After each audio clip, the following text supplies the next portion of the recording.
Hello and welcome to Psych Sessions, conversations about teaching and stuff. I'm Garth Neufeld along with Eric Landrum, your podcast hosts.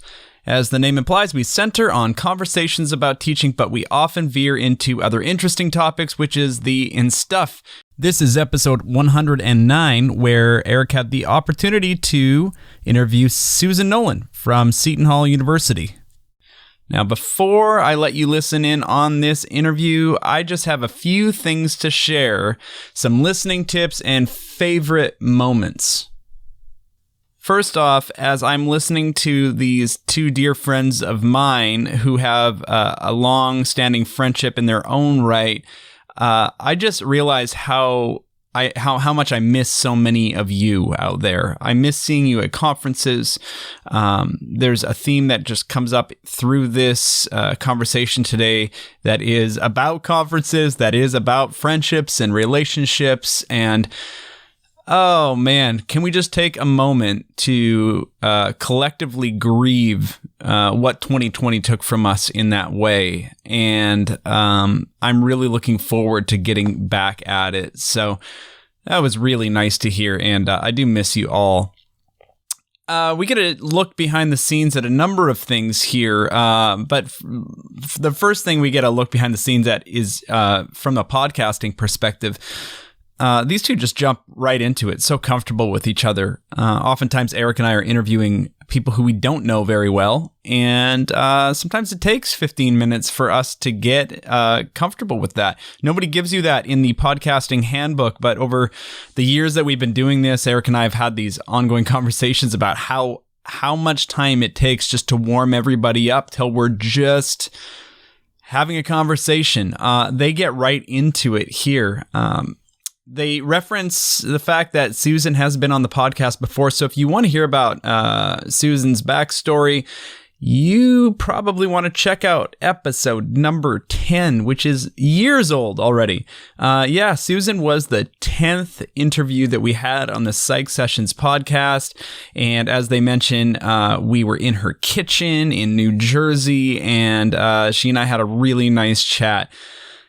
So check that out if you've not heard that. I should probably mention at the top of this episode that it's become quite a regular event for us to interview the incoming STP president for the first episode of the year. And so Susan is the now the STP president as of January 1st, 2021. And so they talk about that a little bit. Eric and Susan met at RMPA. It's a great story. You're going to want to listen to it. A couple things that I picked up, and I'm probably knowing Susan, I picked this up, but Susan discussed a little bit of her anxiety around giving a talk, especially a keynote or an invited talk at a conference. And I got to tell you that this made me laugh because I've seen this. Susan pre-talk and Susan post-talk at a conference is a very different Susan. Like, I barely ever see her at a conference before she gives the talk. And then we're late into the night afterwards. So that is really, really fun. That just shows me how seriously she takes what she does.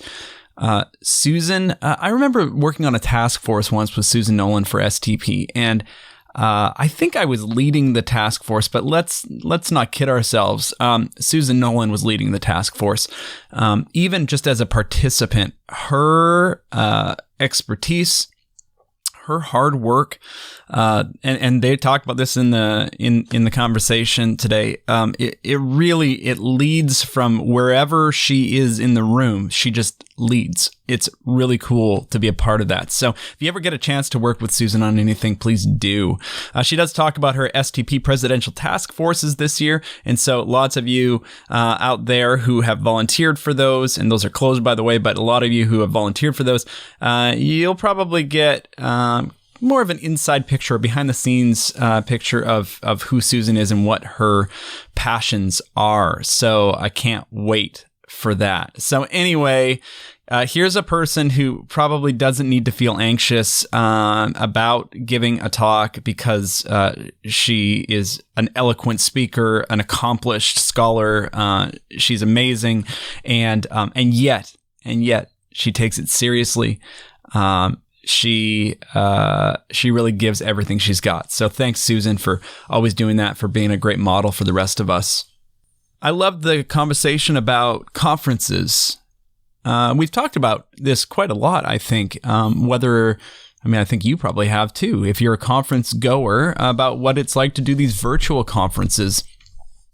And Eric and Susan get into a more sophisticated conversation, I think, or a deeper level, again, a behind the curtains kind of conversation where they talk about how accessible virtual conferences are.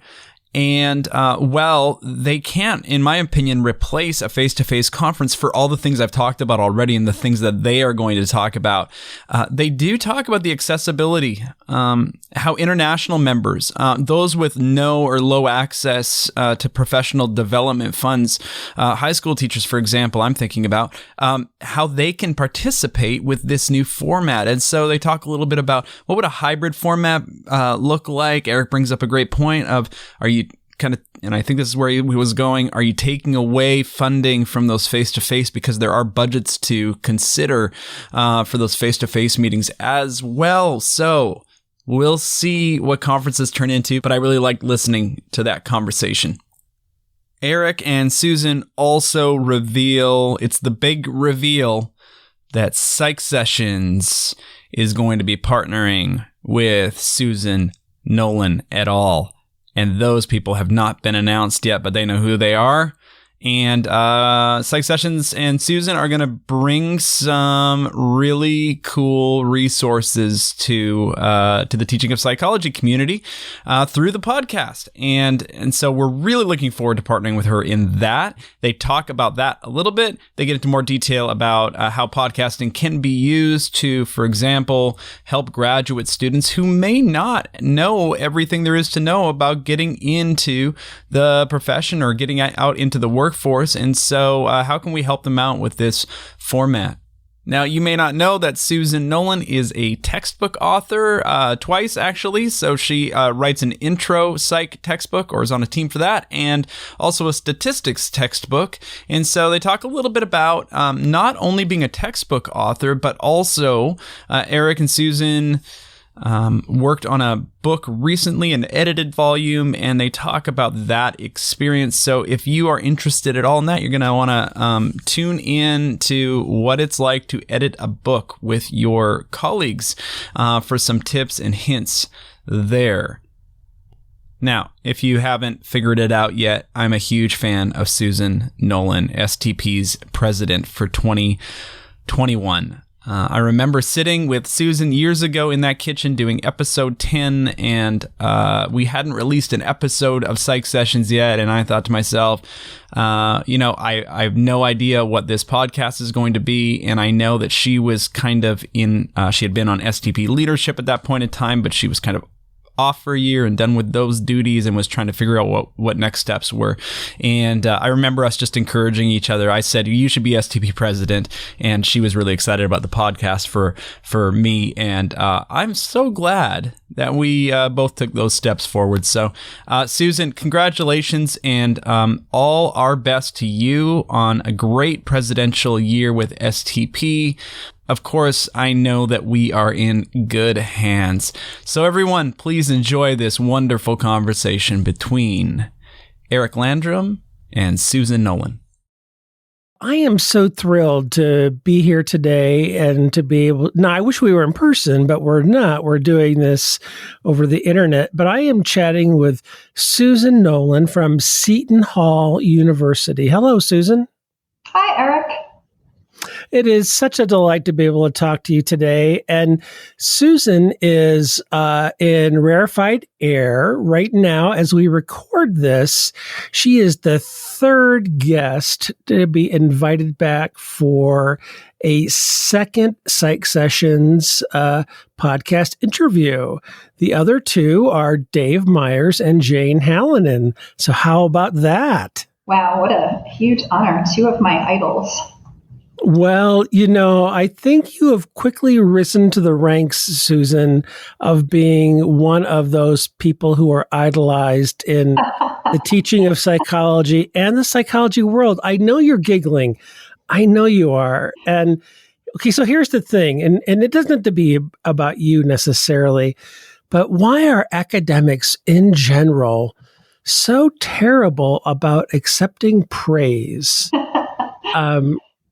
Because, I am very fortunate. I get to talk to a lot of different academics, and almost universally, and I'll even put myself in there, we're not good at accepting praise. We're not good. And I think and we don't have to go down this rabbit hole, so quickly in this conversation, but that a lot of people look up to you as a textbook author, as a researcher, as a teacher, as a leader of organizations. We'll get to all of those things in the next hour or so. But you do see that, right? Well, it's absolutely an honor hearing praise from you as somebody that I look up to greatly for all of those reasons. Well, yeah, and that may be strategy number one. When given praise, spin and deflect. I think we're outlining a book chapter right now as we speak.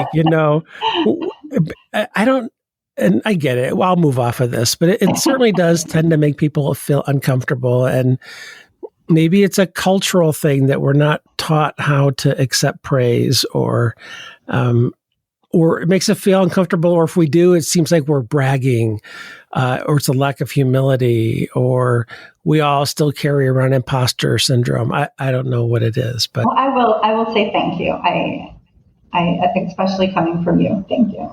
Okay, well, that's good. And the one thing that someone who I deeply respect and admire, who's been in my ear about, and her name rhymes with Jane Hallinan. Someone who's been in my ear about is that when someone gives, I'll give my example. So when someone gives me a compliment, and when I deflect, when I dismiss it, or when I've been fortunate enough to win an award, and someone comes up and says, "Congratulations, Eric, you've on winning XYZ award," and I say, "Well, they must have scraped the bottom of the barrel this year. That no one else applied." I make that kind of aw shucks kind of joke. She pointed out to me that in some ways I could be demeaning the compliment giver. And when she pointed that out to me, that's when I started thinking differently about my reactions. And that's when I started working on, I just need to accept the compliment without deflection, as hard as that is. And that's a good point that Jane made, because you also think about it that you beat out other people. If you got an award, Eric, you would beat out other people. And by diminishing it, it's, I think that's a really good point Jane's making. Yeah. So yeah, I'll try to remember that. Well, and again, I'm not telling you that to teach you. I'm just saying it's something that I think is hard for academics, and I know it's something that I work on. All right, enough of that. So I have a small list of topics to talk about, and of course, we can go anywhere we want. But you and I have a delightful history there, Missy. Yeah. And I hope that we can share some of it. Susan, you are a dear, dear, dear friend of mine, and you are one of the rare people in my life where I can pinpoint exactly where I met you. I remember. So do you want to tell a little bit of the story about a conference that you were keynoting at? So this was at Rocky Mountain Psychological Association, and there was a speakers dinner. And the conference organizers and all of the speakers attend. And we ended up at the same table, and the most fun table, if I do say so, and ended up playing a bit of a game that I used to play in grad school and some of the labs I was in, where we had a list of unusual words, that you had to then use when you got up to introduce yourself, or like in your case, you were the president that year, I believe. Is that correct, Eric? No. So it was 2008, and RMPA was in Boise, Idaho. Mm-hmm. So the home of Boise State University, and I was the conference co-manager. Okay, that's why you had. So I was like the on-site. What's that? That's why you had to give the speech. Yeah. So I was like the on-site coordinator, and so that's why I happened to be at that dinner. Mm-hmm. And so I want you to talk more about that game in a moment. But so I had been running around, for 3 days. And I think that dinner was like the Saturday night before the conference concluded, I think Sunday at 2 or something like that. And, doing the conference coordinator, I think there's only a handful of people around the nation who do these at the 7 conferences, at least at the regionals. And, it's exhausting. You want everything to go well. It never goes perfectly well. Things go wrong.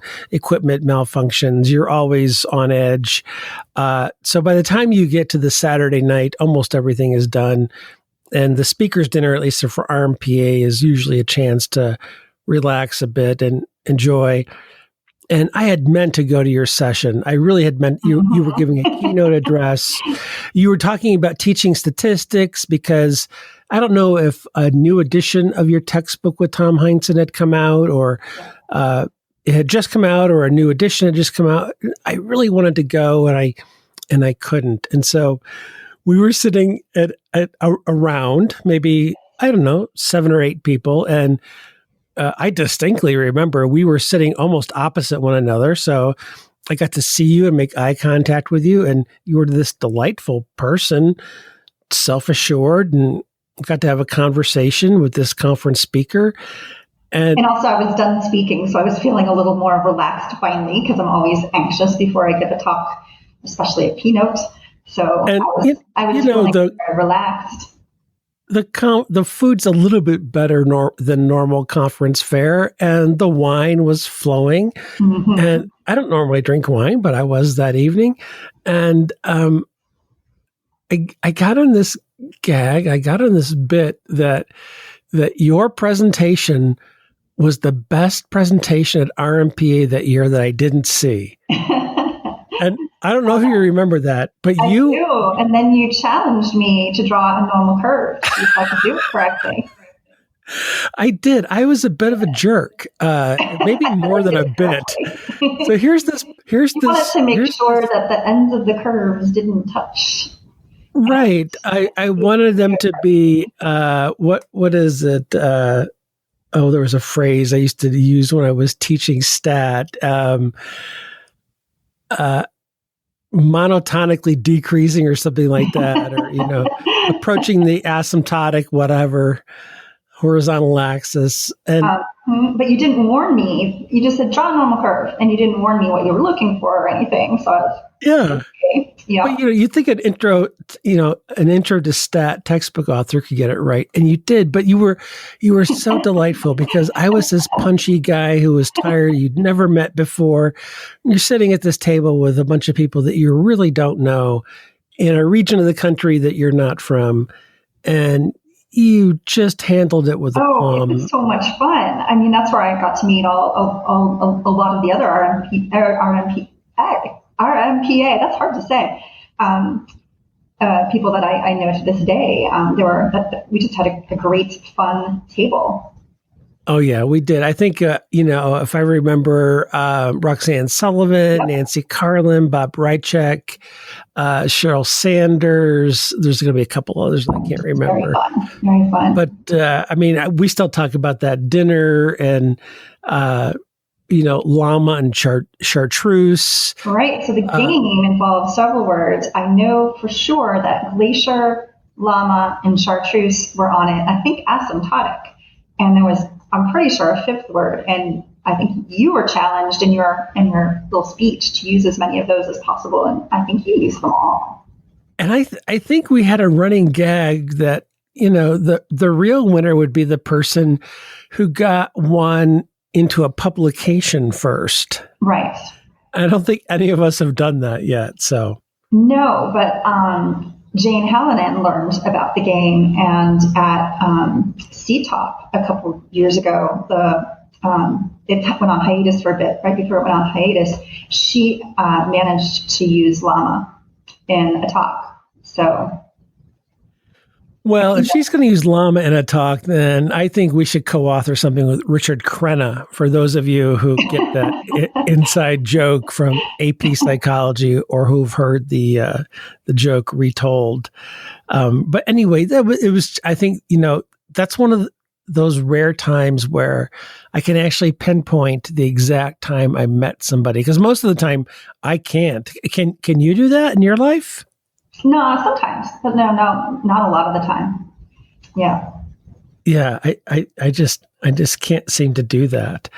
So Susan, and then the next time I saw you was at a conference, and I said that I wanted to get more involved in STP, and you were with Regan Garong, and shortly thereafter, I got invited to be a member of one of his task forces, and that's how I entered the STP world. So I have you and Regan to thank for that.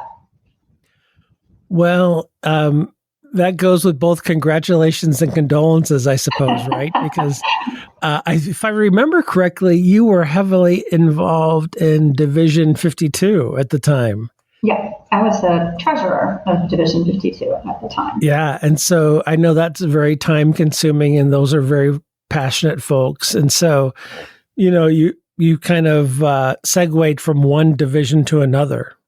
Yep, and I'm still a member of 52, and also of ICP, the International Council of Psychologists, and I'm in touch with a lot of those folks. They just had their conference, actually, the ICP folks, which really some fabulous talks. And I'm assuming it was virtual? It was virtual. Mm-hmm. Yeah, yep, so people from all over the world, actually. It was really fun. So what do you think about these virtual online Zoom conferences? Well, I'm glad we have the option. I think it would have been really sad to not, but I can't wait to go back to conferences in person. I hope, though, because, for the ICP conference, it was just remarkable how many parts of the world people came from. And I can pretty much guarantee that if it were in person, it was supposed to be in New York, a lot of those people wouldn't have been able to come, especially December, end of semester. So I do think there's an access issue that this can help with. So maybe some kind of a model where keynotes are broadcast, or we've done all this hybrid teaching. Why not have some kind of a hybrid conference in the future? I think that could be really cool. Yeah, I wonder if there is a model in there where, there can be a live face-to-face synchronous version and also made available synchronous online. Division 52, the international division, did something at APA a few years back where they had an international panel. It was very complicated tech-wise to set it up, but you were there virtually. I mean, we were there in person in the room, but some of the speakers were virtual. So that was pretty cool. You would think now we've got most of the technology to be able to solve that piece of it. My guess is, and I don't know, because I don't live in that world, that it's probably now more about membership and pricing and structure. I think it's probably been pretty easy at first for organizations to just say, we're going to give this away and you can go free this first year, just to kind of stay afloat and stay on the radar. But I guess, how do you sustain it? I mean, how, do you charge more for in-person? Yeah. So, I think that's the way to go. So the in-person, and it's expensive to go to conferences if you don't have funding. So I think having the virtual option, I think you get a lot more people to go to a conference. I can imagine STP's annual conference on teaching, ACT, if they had a virtual component, that would cost less. But probably most people who do have access to funding or can afford it would probably still go in person. But then a whole lot of people who might not have gone at all might pay the decreased price to attend virtually. So yeah, I don't know. I think we're going to see some really interesting changes. I did too. As I sit here thinking about it with you, we actually probably need somebody to dive in here and do some research about it. And I'm not talking about me, because we need to know how that shift is going to change the nature of the audience. Mm-hmm. Because, you're right. Someone who's attending a conference has the funding, which means they have a certain level of privilege from their institution. And having something free or reduced price really widens the possible audience. But I also know that sometimes that also, I do know that the online presence of a conference in some ways turns other people away. So that you might get people who decline not to speak at an online conference or not to attend an online conference because either they don't think it'll be high enough quality or they just don't think they're going to get the bang for the buck. So it'll be interesting to see how this shakes out. Very. But I think people are going to be more open to a hybrid model now that we've seen all of this going on during the pandemic. I think there'll be an openness. I don't think there'll be the same stigma, especially if there's an in-person component as well. And also, especially if it's a long-standing conference that already has a good reputation. No, I think you're right. I think the point about stigma is a great one in that, anyone who had the stigma about online, that should pretty much be out the door because pretty much everyone in the world had to make the shift in March of 2020. I don't know of any institution who stayed face-to-face, in the face of COVID. Yeah, and I believe, and I apologize if I'm getting this wrong, but I believe both APS and, not APS, I believe APA had huge increase in people who attended this year when it was virtual. So. Oh, that's interesting. Yeah, I don't know anything about the data from that. So that is interesting. And also, STP is becoming more and more international in its membership. We have about 3,000 members, with the Facebook group having about, I want to say it's like 12,000 or something right now in the Facebook group. Not all of them are paying members, but very international. And so I think it'd be really exciting for people to be able to attend the ACT if there were a virtual arm. Yeah. So Susan, let's chat about that because you've had an interest in international issues, internationalization, diversity for quite a long time. I would say, if I can say this, well before it came onto the national scene as it is today. These were things that, honestly, that you taught me to think about, that you brought to my awareness years and years ago, which I am thankful for. Thank you. In our conversations as friends, at conferences, at dinners. But so could you talk a little bit about like where that came from? Is that something that your mom and dad kind of raised you with? Maybe you could talk a little bit about your experience volunteering at the United Nations, and then also maybe a little bit about your experience as International and Diversity Vice President of STP. So I don't know where my international interest came from. My family growing up, we didn't, our vacations were typically, I'm the oldest of 5 kids, so there were 7 of us, and often a dog. So our vacations tended to be either a couple times we rented an RV and drove someplace, and other times we just load us all into the station wagon with all of our luggage piled on top and drive someplace to a rented cabin in upstate New York. So I had always, though, been obsessed with Paris, in particular, but international travel generally. And I was going to go junior abroad when I was in college. That was my goal. But it turns out it costs a lot of money to go junior abroad. You have to buy your own plane ticket, for example. And my family didn't have a lot of money, so that was out the window.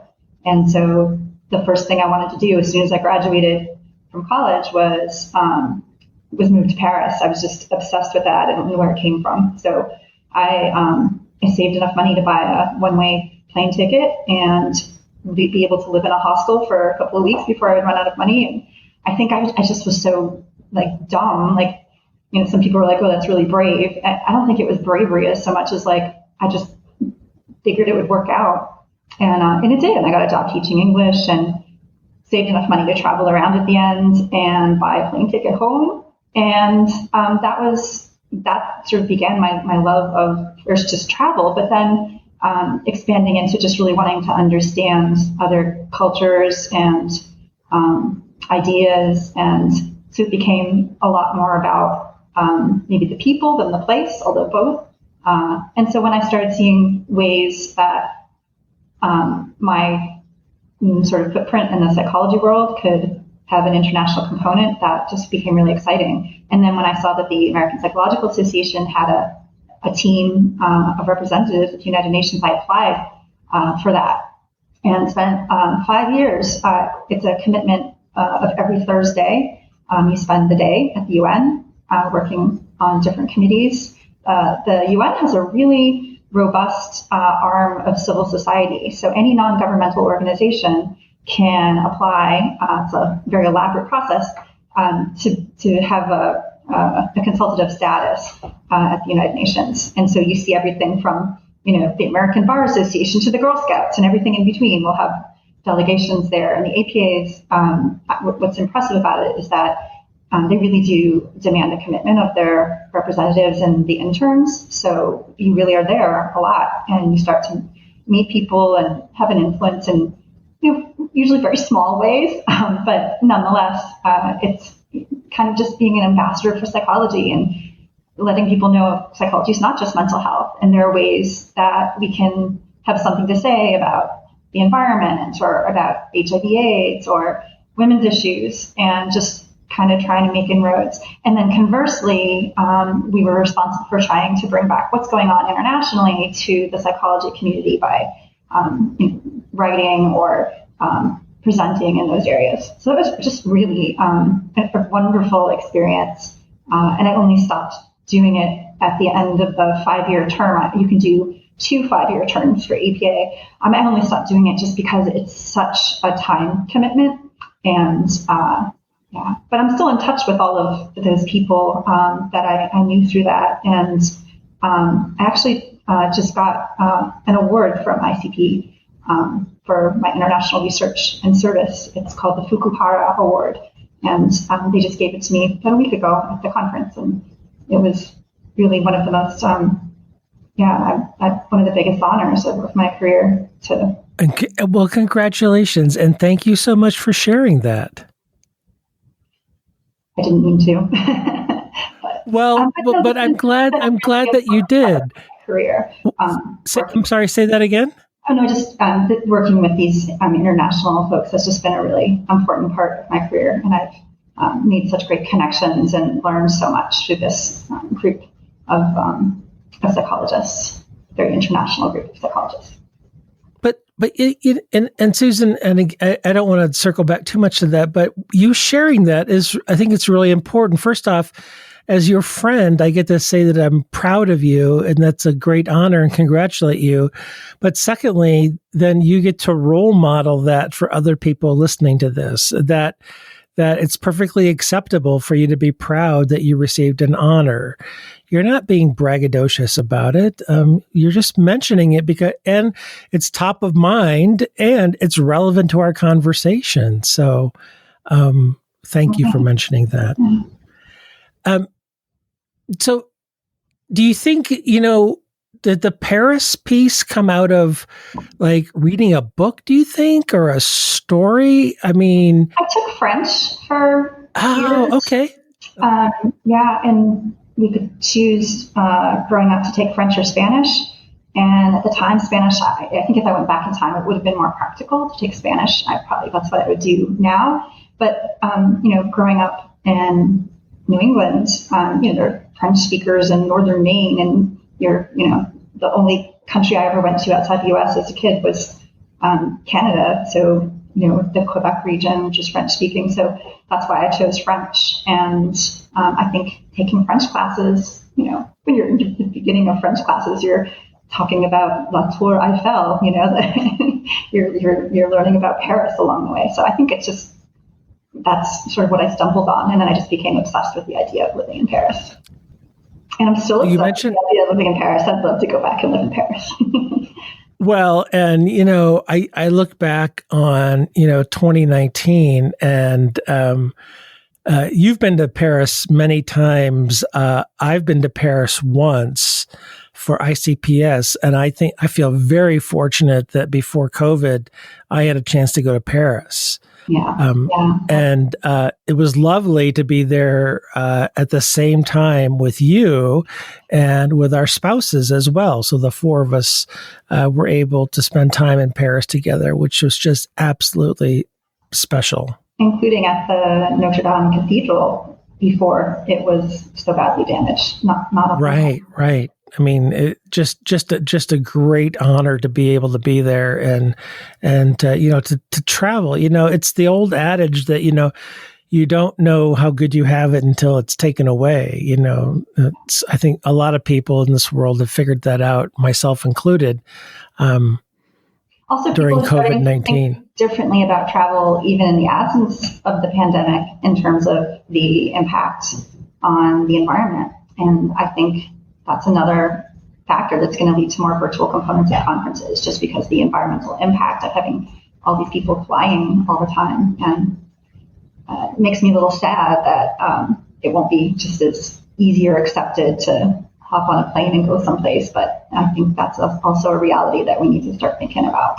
I agree with you completely. I've seen different estimates, but I think in one press release, and they may have changed this, I think I heard United Airlines said that they didn't expect their business to return to, quote unquote normal until 2024. I mean, just the, business travel and conferences and, families traveling with small kids, if it ever returns to normal, it would take that long. Now they may have changed that estimate, but, it does make me think, what types of events are going to make me want to travel again. Right. So you mentioned that at moment you're the oldest of five. Do you think those traditional stereotypical firstborn characteristics apply to you? I mean, Susan, you are an amazing worker. You're smart. You're hard driving. You're super organized. You're super industrious. Every time I see you, you're working on a textbook revision because you've got a chapter due, either with the Hockenberry text or the Nolan statistics revision textbook or something new that you're working on. So do you think those classic firstborn characteristics apply to you? Yeah, probably. Well, thank you. Yeah, probably. Thank you for not putting up a fight. I really appreciate that. Oh, yeah. That's funny. So I think that's a good place for us to go, because I think a lot of our listeners are really curious about the book world. Mm-hmm. So we could either start with stats or intro psych. I'll let it be dealer's choice for you. Or we could talk about, we co-edited along with Chris Hakala a book on assessment. And that was my first time co-editing. And so that's another. We certainly could. I learned a ton about co-editing a book, doing that project with you. Sure. And that's a really, I've written chapters for co-edited books before, but I sort of didn't imagine how much work it is to be the editor. You sort of feel like, oh, you're inviting people and the chapters come in. But it's a lot. And that was a good lesson to learn. Yeah. And I'd love to do it again sometime. It wasn't aversive. It was actually very exciting to see all the wonderful work coming in from colleagues. Yeah, editing a book is a different level of workload than writing the book, let's say singularly or with a co-author. And yeah, you already have seen this. It's a lot of goat herding, cat herding, whatever analogy you want. Keeping people on time. In our particular case, it was a lot to do with page limits and a page budget that we had to adhere to very strictly. And also leveling out the chapters so that it really is of a piece. Because some people were, writing at a very much more academic level, and some people were writing at a much more applied, level, and different audiences in mind. And so a lot of it is giving feedback to the authors. They could all be perfectly excellent chapters, but you need them to all work together as a whole. And so I think that editing and giving feedback part was really interesting and eye-opening for me. Yeah, and it's also because even with 3 co-editors, you think, okay, we're going to divvy this up, and it's going to be we're going to divide and conquer. But 3 individuals don't come with the same skill set of editing. Not to say that one's a better editor, but they might focus on different things. And so one might be more of a grammarian, where one might focus more on big ideas and let APA style and format go. And so then if you had different. I'm sorry. Go ahead, Eric. No, go for it. No, I was just going to say, I was imagining we would just sort of divide it up. And although we did focus on our particular sections, we all read all chapters. And that became, I think, very important because of the different things that we were noticing.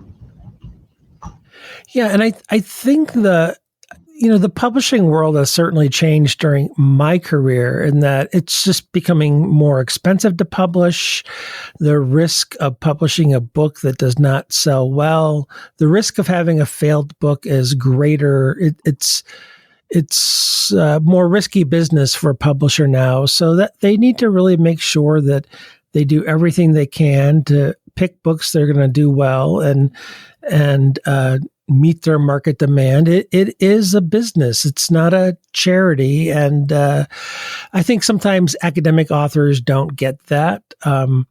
They're a little bit oblivious to that, I think, at times. And so it's not always about, the idea must persevere over everything. No, sometimes the marketing, sometimes the catchiness of titles, sometimes the cover design, those things matter in book sales, and just like it would in intro psych or statistics or research methods or whatever. So, it's a really interesting world, actually, the publishing world, and I've often thought there should be like a 1-credit course or a non-credit course for faculty members who want to dive in, to know about it, because no one ever taught us about it in graduate school. No, exactly. And I think I've told you this before, but I was very lucky in my graduate program that we ended up having a professional issues course, because there were a number of people like me who I knew nothing about academia. I didn't know the difference between, an associate professor and adjunct professor, or what is tenure, what does it mean to be peer reviewed, and, writing a grant, what's that? And Doug Medine, who was the chair of our department at Northwestern University at the time, heard us asking all these questions, and he created a class, a special issues class in professional issues. And every week we tackled one of these topics. We wrote a mini grant proposal. We peer reviewed a paper. We looked at the structure of academia. We wrote a teaching statement, and so on and so on. And I don't know, that was, I can't imagine not having had that course. And we also talked about the publishing world, and not about textbooks per se, but publishing generally. And yeah, I think a course like that would be wonderful if it spread more widely. That, how cool is that?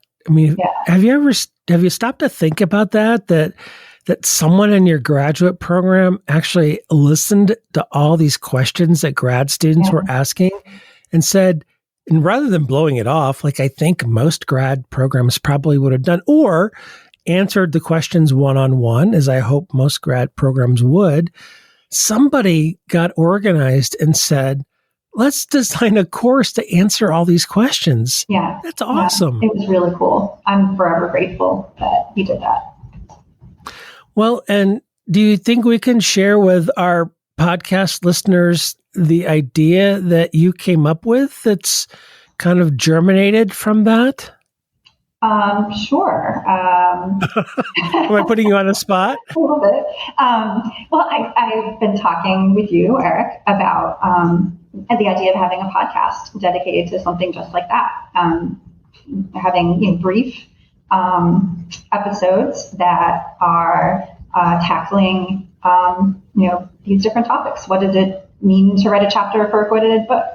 What does peer review look like? I mean, just these questions that grad students and new professors are likely, many of them are likely to have. And we talked about the idea of having a team of people working on this. And so it's going to be sort of rotating. And the idea is to invite guests. It's really, really exciting to think about doing it. Did you want to add anything? Yeah, I think it comes out of the germination of your experience in that professional issues, and then a couple of emails that we started to exchange, and a very long bulleted list of, here are all the things that most of us don't learn in graduate school about being an academic. It's almost the what nobody taught us kind of thing. And I think we envision this as a kind of a continuing mini series of episodes, like you said, with a rotating series of what we hope to be a diverse set of co-hosts. Sometimes just talking about the topic, sometimes maybe interviewing an expert in that topic on maybe creating a CV or, how to prepare for interviews by doing mock interviews, practical stuff, writing a prospectus for a book to, I don't know. I think by the time we were, say again? How to say no. Yeah, but there could be a whole thing on that. And, there's some lovely scholarship on that, Mona Zhu from Idaho State University did, I believe, a workshop or a talk.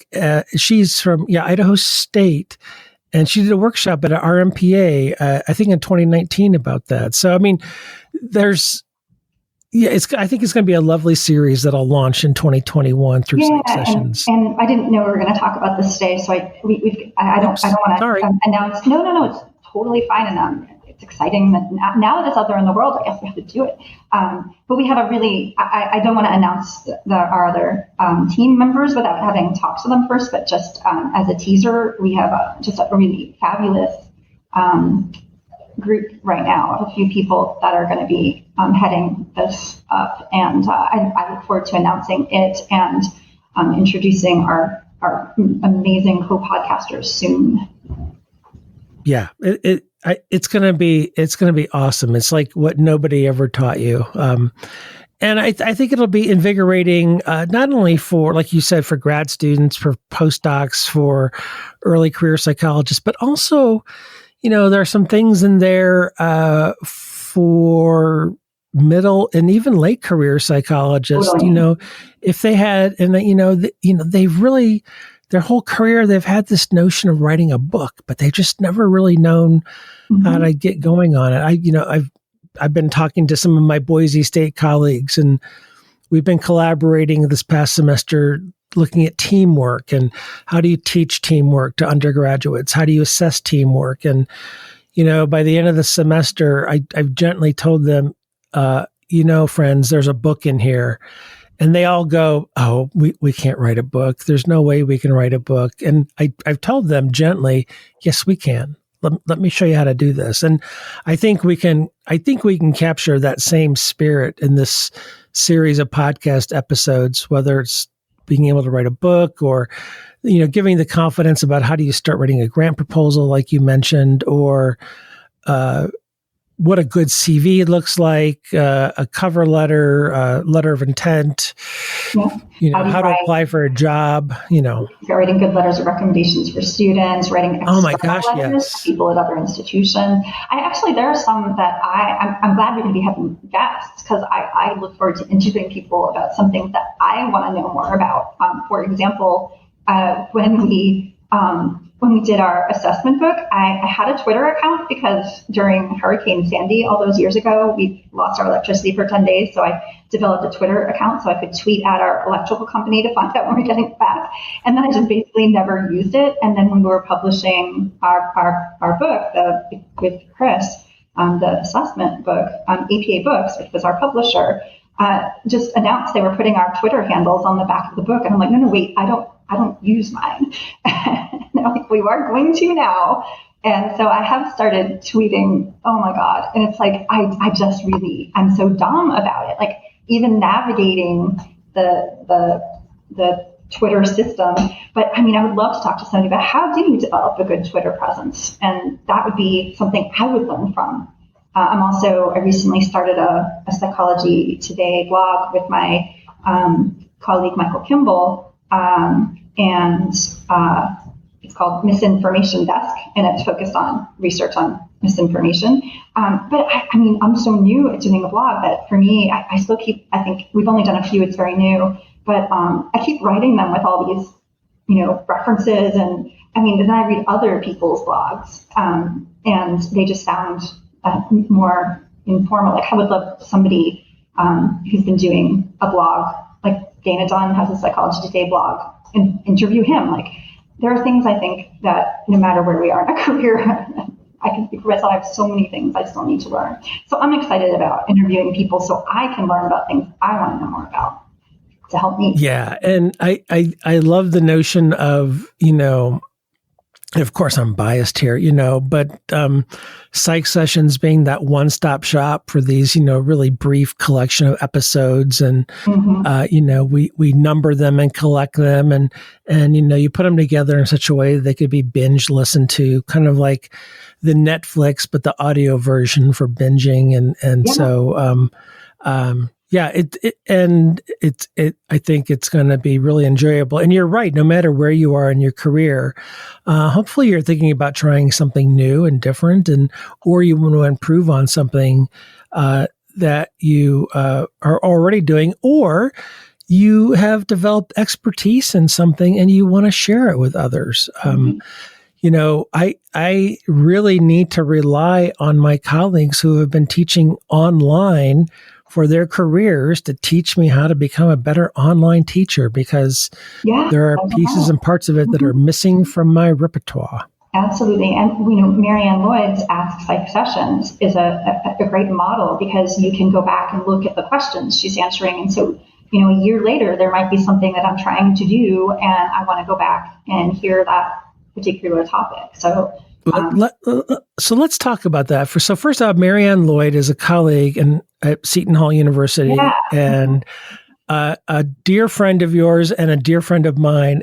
But she has had a wildly successful 2020 with respect to Psych Sessions. So as of the last time, she has answered 56 questions. Yeah. So she launched Ask Psych Sessions in 2020 in the basic format. For people who don't know, is that other people around the world essentially can email in or use a Google form to submit questions. And she goes out and she finds people to answer those questions. And then she does really brief interviews, usually 10 to 15 minutes, and records them and then posts them on Tuesdays, the off Tuesdays from when we release these long form interviews. So pretty much every other Tuesday. And so in 2020 to date, as we're recording this in December of 2020, it'll probably be released in January, February 2021. She has released 56 episodes of Ask Psych Sessions, and I can tell you because I just wrote a report for the Society of New Psychology, and I can tell you because I know these numbers that those episodes have had too. Yeah, I'm sorry. Say again.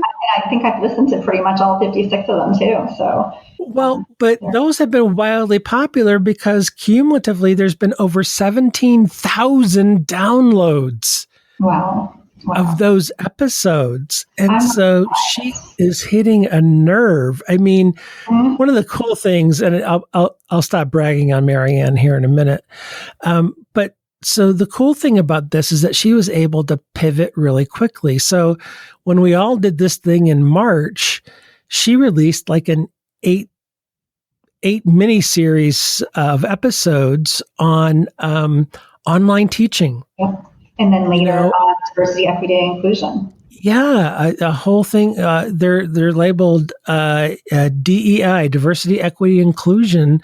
A few, I think a month or 6 weeks later, and so with this forum, she's been able to be really productive. Yeah, and that was around the same time too that Anna Rock was putting out her Sodal Psych Sessions, which were focusing on DEI related Sodal. So it was kind of a nice sort of confluence. You could hear Anna interviewing authors of these papers, and then absolutely someone talk in a much more applied way with Marianne. So it was, for me, it was just so helpful. Yeah, and so really, the I guess the blessing in disguise, or maybe it's not in disguise, is that, this forum, like the blog that you now have and the blog that Dana Dunn has and others, I think of Sierra Kidder and the Novice Professor and the other things that other people are doing. Regan Gurung has his HIPPR, the intro psych, and all of these venues are ways to reach our colleagues and to provide resources and professional development opportunities. Yeah, to reach our colleagues and in many cases even beyond and the general public. And I actually think it's so important that we are talking to people beyond academia in ways that are more approachable, whether it's a blog or through social media or through other kinds of writing aimed at a more general audience. And I really feel strongly that universities should consider these kinds of contributions to the wider conversation for tenure and promotion. I don't think they're considered enough. In fact, I think for me, writing textbooks is the way that I reach the most people because that's far more people read the intro textbook in particular when, I get excited when a paper I published has like 10 citations, and just the difference between the reach. And yet universities, mine included, count the published research in peer-reviewed journals much more than they count something like a textbook. And I really wish that would change a little, and we would place more value on like the Novice Professor and the different blogs that people have and psych sessions. And these are the kinds of venues that I think we need to count. Yeah, Susan, I certainly will. You're preaching to the choir. I agree with you. And I did some research with an undergraduate about a year and a half ago, and we were going to present it at RMPA before it was canceled, and we do need to finish writing it up. It was a survey of Boise State faculty, and we looked at that issue exactly. We surveyed them, and we asked them about what might substitute for a publication in the application for promotion and tenure. And we gave them a bunch of scenarios, a blog post with X number of downloads, or a podcast, or a Facebook post with X number of likes. And the results were really interesting. And, some faculty are open to that notion of, impact might actually be the number of people who access your work, not the impact factor of a journal that almost no one's going to read.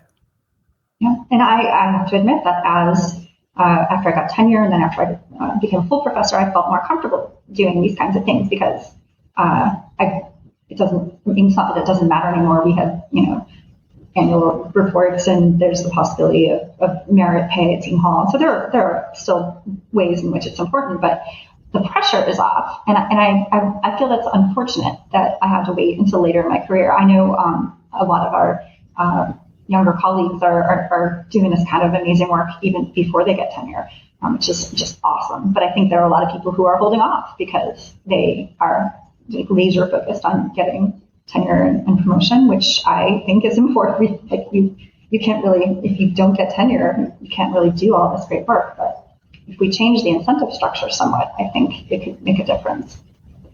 But I think your point is well taken, and I want to circle back to it, which is if you think about the number of people that you have been able to reach as a statistical methods textbook author and co-author, and an introductory psychology author and co-author, the number of people that have read your work and learned about psychology and statistics through those venues, I would say, with all due respect, greatly outnumbers the number of people who have read your work in peer-reviewed publications. Oh yeah, absolutely.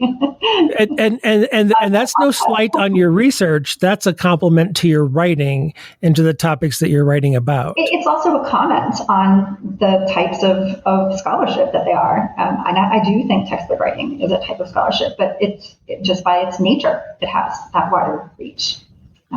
Yeah. I mean, being an intro psych textbook author is rarefied air. I mean, especially being one for one of the major publishing companies. Well, I did not do it difficult club to break into. I did not do it from scratch. I joined an existing project. Sandy Hockenberry, it was an existing project, and her co-author retired off the book, and it was with Worth Publishers, now Macmillan, and I had my stats textbook with them, so I was a bit of a known entity, and so I auditioned for that by doing some revising. So I did not have to write it from scratch. People who wrote an intro to psych textbook from scratch have my just enormous awe of that accomplishment. I hear you, Susan, and I know you so well. And the listeners who know you a little bit know what you're doing too. I think I could make the argument that the way that you've come into that book is just as hard or harder than writing it from scratch, because you've had to adapt to a writing style that wasn't yours to begin with. Well, and I told this anecdote in my conversation with Garth a couple of years ago for Psych Sessions, but I'll repeat it. I actually wrote my first edition of the textbook in Bosnia and Herzegovina. Tom Heinzen and I were, doing it through the internet, and I was there for 15 months, over a year, and I couldn't bring a lot of books with me, and I brought only 2 intro to psych books. One was the Gleitman's book, because it's just so encyclopedic. And the other was the Hockenberry's book, because I liked their friendly, approachable style. And I used it as a model. I have a picture of it there. So years later, I had no idea. Years later, I could prove to Sandy, look, I really did. So I think that's part of why they noticed me, is because I was doing stories in the stats textbook and sort of some of the things that I kind of borrowed from the Hockenberry. So it really kind of surprisingly worked out well. And Sandy's just awesome. So and we're,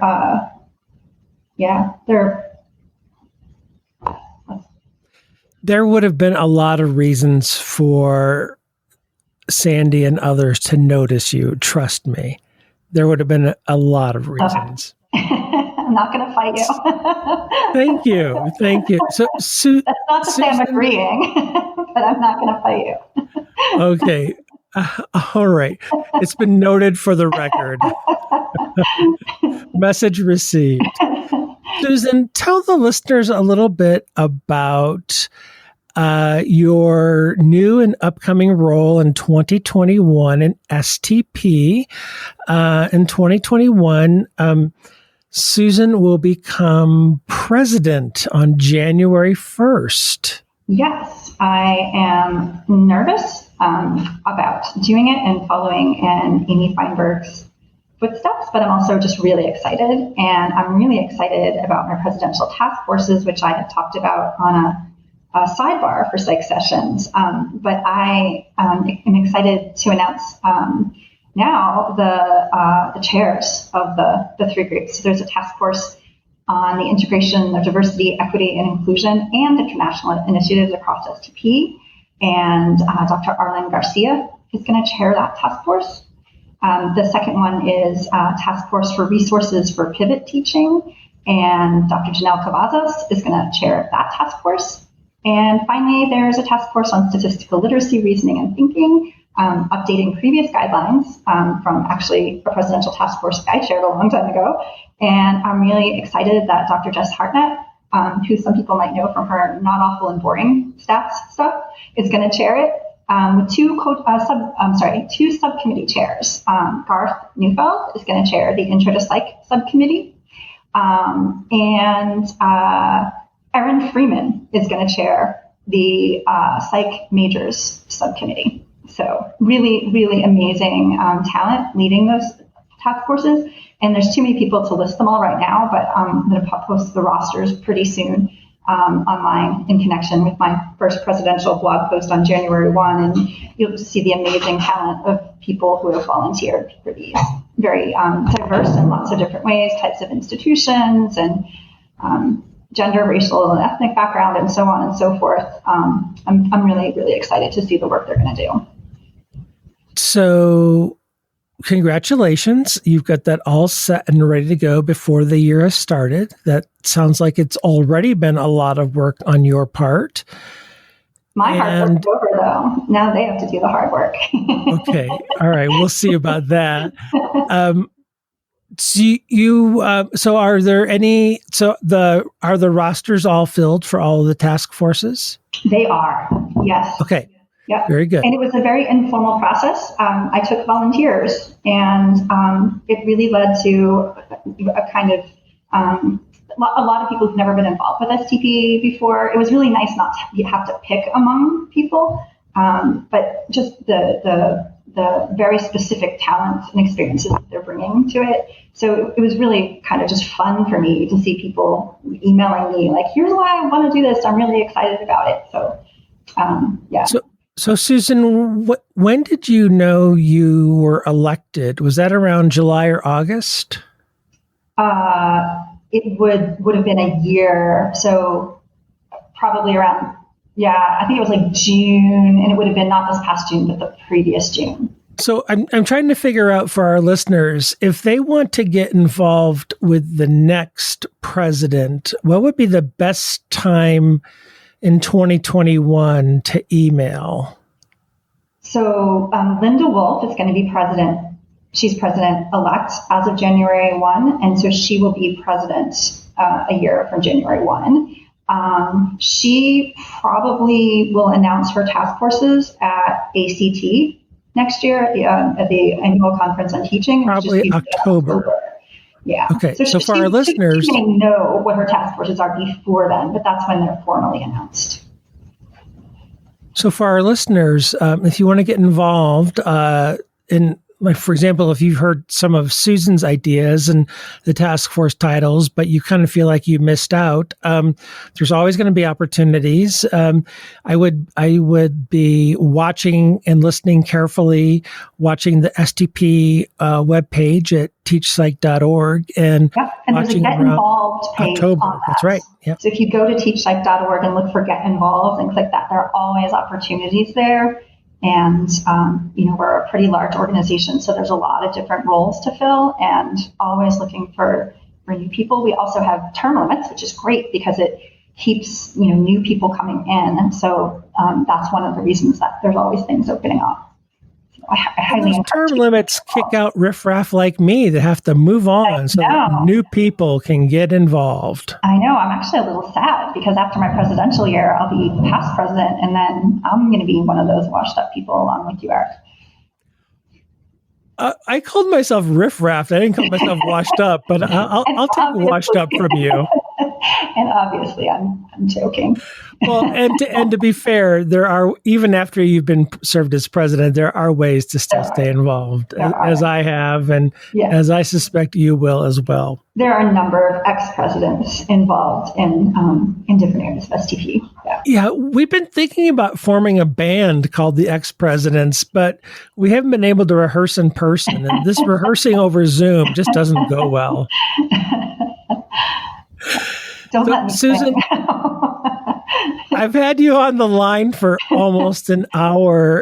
Was there anything that you really wanted to talk about that we haven't gotten to yet? No, just what a pleasure this was to do this with you. And also, when I did it, I was the 10th interview. It was the very beginning, and I don't think any of them had even aired when I talked with Garth. And so I wasn't even thinking about the fact that, I wasn't really even all that nervous. I was just talking with Garth. And now you have so many downloads that I am a bit nervous talking to Eric. And I just want to congratulate you and Garth on what you built. It's really cool. Well, first off, thank you for that. And, when Garth interviewed you, if I recall, he was in your home. Yeah, he and his wife and daughter had come to visit and stay with me and Yvonne. It was really, Yvonne, my And he didn't bring the handheld mics. He had like the ball microphone with him. So I don't know if he got Mitar on the microphone, but one of the cats was around. Mm-hmm. Yep. Yep. And very noisy. Well, which was actually, to me, it's adorable because I've met Mitar. Mitar's awesome. Yeah, and actually, I don't even notice it anymore, but my students have been enjoying, I've been teaching remotely, and my students have been enjoying my various cat teaching assistants popping in the screen. Well, absolutely. And Susan, well, and thank you for your comment. When we started this, and when we were back on episode 10, to be honest, we didn't really know what we were doing.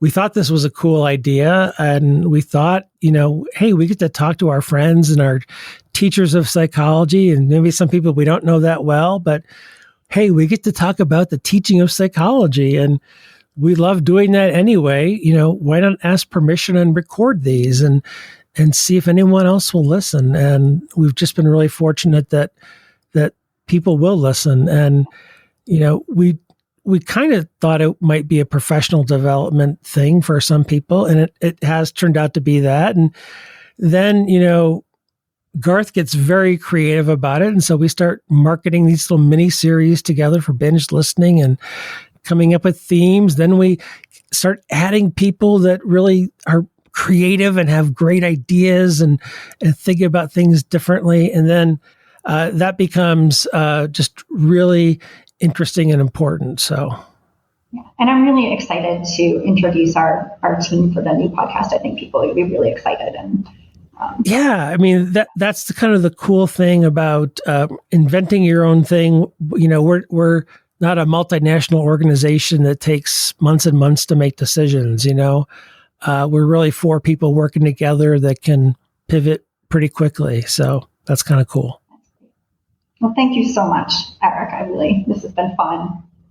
Well, Susan, and thank you. Thank you for all you're doing and your energy and your enthusiasm and your intellect and your contributions and your great spirit. You are a gem. You are you're such a great collaborator, and I love working with you, and I adore you and Yvonne and back at you. And I can't wait for conference travel again, and hopefully go someplace really fun where we can conference, but also explore, and with you and your awesome wife, Lisa. Yeah, I just don't want to go anywhere so cold that it's glacier-like. I would just like to avoid... Unless you're wearing your llama coat. Well, if it's chartreuse colored, maybe I'll go for it. But I don't know if I want to look at it or drink it. I get confused with chartreuse sometimes. So. And with the word asymptotic, I guess we can end. Yes, it all comes to an end at the asymptote. Thank you, Susan, so much.